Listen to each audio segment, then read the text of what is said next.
we've heard here by the party secretary from Yangtze province about people being in focus of the policy of the Communist Party. So in our party, we also try to communicate with the people. And after sharing experiences with the people from the Communist Party of China, we decided to introduce mandatory quotas for our party officials to speak to the people a certain number of days, 200 years a day at least.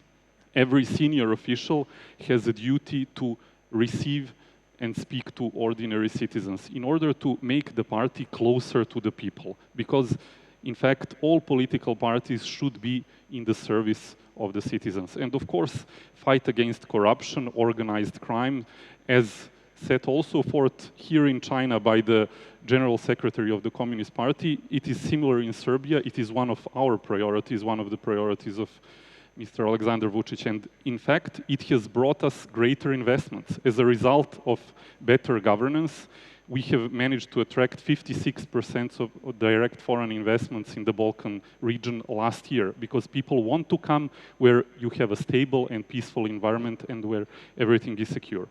Now we find ourselves in a bit of a paradox, because the countries and politicians that have been teaching us for decades that we should have, open societies, free movement of goods and people across the world, no borders, etc., once they saw that Chinese economy has reached a high level and that, China is producing new technologies, acquiring new capabilities, all of a sudden they're starting to go back on their own principle, and they're starting to say, okay, but let's introduce some protectionist measure because who knows what kind of danger looms from all those dangerous 5G technologies and everything else.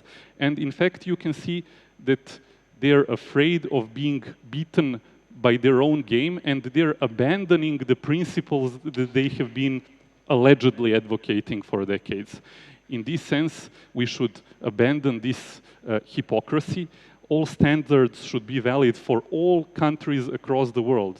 And this is why we feel so comfortable when we hear that one of the ideas of creating of a global community for a shared future of mankind is cooperation based on win-win, equality, and just cooperation among the nations.